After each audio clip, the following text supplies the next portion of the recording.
I think we made a tremendous amount of progress. Even from the last time I spoke to you, and I apologize for keeping you waiting, but there was more work to be done. We began almost 3 weeks ago with a foundational document that we socialized and ran by both sides, and with input from both sides. And one of the things that happens when you've been involved in this now for 10 months is you get a pretty good sense of what the priorities and the red lines and the important issues are for both sides.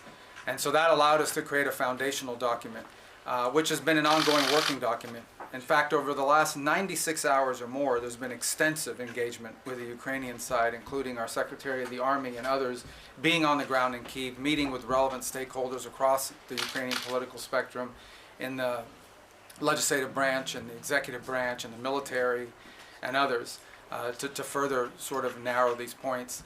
We arrived here today with one goal, and the goal was to take what 28 points or 26 points, depending on which version as it continued to evolve, and try to narrow the ones that were open items. And we have achieved that today in a very substantial way. Now, obviously, like any final agreement, they'll have to be agreed upon by the presidents, and there are a couple issues that we need to continue to work on.